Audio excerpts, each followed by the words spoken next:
Okay, so today I want to talk about something completely different because most of the time we focus on geopolitics. We talk about empires, wars, collapsing global systems, and the shifting balance of power. Those topics matter deeply. But today, I want to take that same analytical mindset, that same structural understanding, and apply it to something that affects every single person directly. Today, I want to talk about money. More specifically, I want to talk about one of the biggest financial secrets used by the wealthiest people on Earth.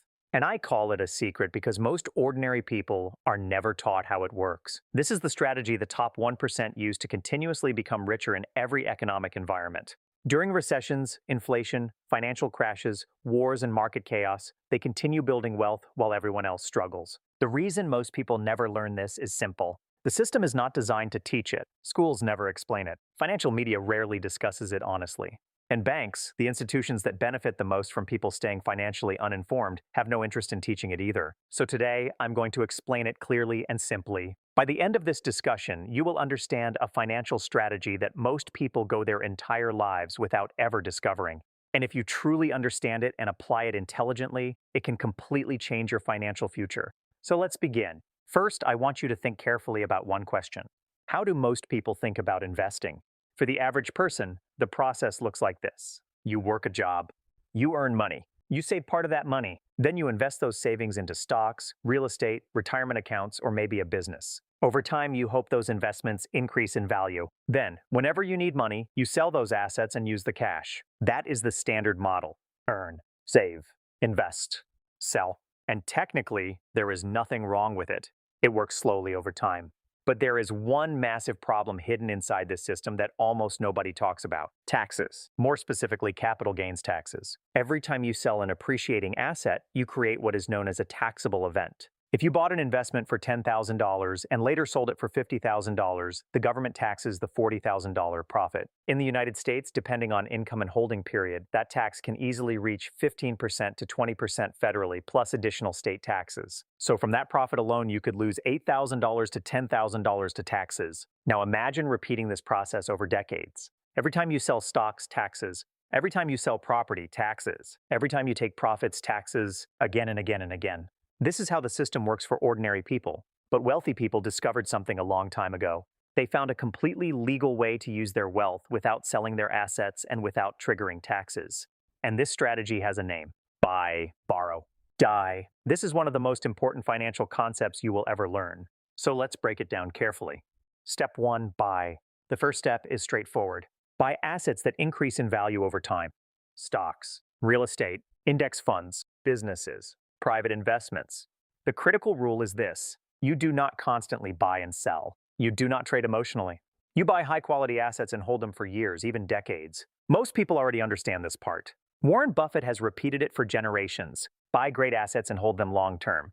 Historically, the U.S. stock market has returned around 10% annually over long periods. Real estate in major growing cities has also appreciated significantly over time, and compound growth is extraordinarily powerful. A $10,000 investment growing at 10% annually becomes approximately $174,000 after 30 years without adding another dollar. That is the power of patience and long-term ownership. But eventually, every investor faces the same issue. Life requires money. You may want another property, a business opportunity, a better lifestyle, education expenses. Traditionally, people solve this problem by selling assets, but wealthy people do something entirely different. Step 2, borrow. This is the part almost nobody teaches. Instead of selling assets, wealthy people borrow against them. They use their stock portfolios, real estate, or business equity as collateral for loans. And here's the key insight. Borrowed money is not considered taxable income.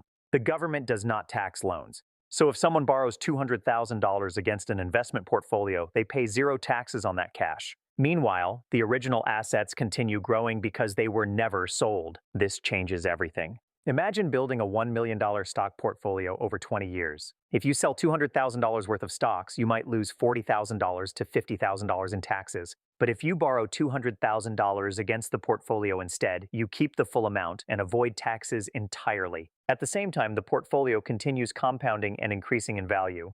This is why the wealthy use securities-backed lines of credit. Historically, if assets grow at around 10% annually, while loan interest rates remain lower, the wealthy effectively continue increasing their net worth even while spending borrowed money. This is exactly how many billionaires operate. People like Elon Musk and Jeff Bezos rarely sell major portions of their shares when they need liquidity. Instead, they borrow against them. No taxable event, no capital gains taxes. Their assets continue appreciating. And during crises, this becomes even more powerful. During the 2020 market crash, ordinary investors panicked and sold assets at low prices. The ultra-wealthy did the opposite. They borrowed cheap money against their long-term assets and used that cash to buy discounted stocks, real estate, and businesses while prices were collapsing. That is how wealth accelerates during economic chaos. The wealthy are not playing the same financial game as everyone else. They operate with an entirely different understanding of how the system works. Now comes the final step. Step 3, die. It sounds dark, but this is where the strategy becomes generational. When wealthy individuals die and pass assets to their heirs, the tax code provides something called a stepped-up basis. Here is how it works. Suppose someone bought stock decades ago for $10,000. Over time, that investment grew to $1 million. If they sold it during their lifetime, they would owe taxes on nearly $990,000 in gains. But if they die while still holding it, their children inherit the asset at its current market value. The original gains are effectively erased from the tax record, so the heirs receive a $1 million asset with almost no capital gains liability. That enormous tax bill disappears. This is why the strategy is called buy, borrow, die. Buy appreciating assets. Borrow against them instead of selling. Then pass them to the next generation through stepped-up basis rules. The wealth remains intact across generations. This concept was formally described by law professor Edward McCaffrey in the 1990s while analyzing how wealthy American families preserved wealth over generations. What he discovered was not illegal behavior. It was simply the result of how the financial and tax systems were structured. And here is the deeper point. This system was not created accidentally. Tax laws are written by governments. Governments are heavily influenced by wealthy interests, corporations, banks, and lobbyists. So the financial system naturally evolves to favor people who already possess significant assets. The rules surrounding capital gains, securities-backed loans, and stepped-up basis were not random. They were built inside a system shaped by financial power. This is why finance ultimately controls the game. Military power may dominate geopolitics, but finance writes the rules everyone lives under. Now, many people hear all this and think, this only applies to billionaires. I do not have millions of dollars. But that misses the real lesson. Yes, the full version of this strategy requires substantial wealth. However, the underlying principles can apply at almost any financial level. The first lesson is this. Stop thinking about investments as temporary savings meant to be sold. Start viewing assets as long-term ownership structures. The more you avoid interrupting compound growth, the stronger your financial future becomes. The second lesson, debt is not automatically bad. Used intelligently, debt becomes a tool for acquiring more appreciating assets. A mortgage on a profitable rental property is not necessarily a financial burden. It can become an engine for building long-term wealth. The wealthy do not avoid debt. They use debt strategically. The third lesson, taxes matter enormously. Most people think about taxes once a year. Wealthy people think about taxes during every financial decision. Should I sell? Should I hold? Can I borrow instead? Can I structure this differently? Over decades, those decisions create enormous differences in outcomes. Now let's make this practical. If you are starting from nothing, here is the adapted version of the strategy. Step 1. Invest consistently into low-cost index funds or ETFs and commit to long-term ownership. Treat your investment portfolio as untouchable unless there is a genuine emergency. Historically, markets reward patience. Step 2. As your assets grow over time, learn how to responsibly use leverage and collateralized borrowing instead of automatically liquidating investments. Major brokerages like Vanguard, https www.vanguard.com, UTM source chatgpt.com, Charles Schwab, https wschwab.com, UTM source stock chatgpt.com, and Fidelity Investments, https www.fidelity.com. UTM source chatgpt.com offer various lending products tied to investment portfolios. Step 3. Think generationally. Wealthy families do not think only about themselves. They think about children, grandchildren, and long-term family stability. Even a small investment portfolio held consistently over decades can become generational wealth. Now let's connect this to the broader structure of society. We often discuss how global systems operate. At the center lies power. Around power lies finance. And finance shapes the rules governing the economy itself. The strategy of buy, borrow, die reveals something extremely important. Wealth concentrates because the system is structurally designed to reward asset ownership over labor. Most people spend their lives earning wages, paying taxes, spending income, and restarting the cycle. The wealthy build appreciating assets and use the system to preserve and expand them.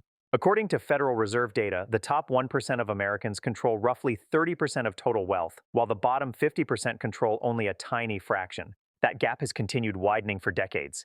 This is not random. It is the predictable outcome of financial systems designed around asset ownership. Understanding these rules is the first step toward navigating them intelligently. For most of history, this kind of financial knowledge stayed hidden inside elite institutions, private banks, and wealthy family networks. But information spreads faster now. People who were never supposed to understand these systems are beginning to learn how they actually work.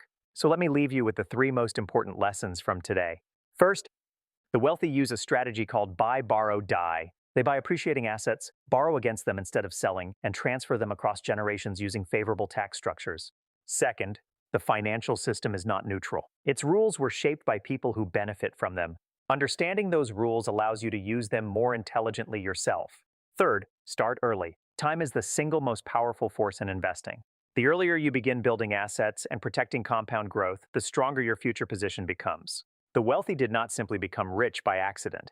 They operated with a completely different understanding of money and long-term strategy. And now you understand that framework too.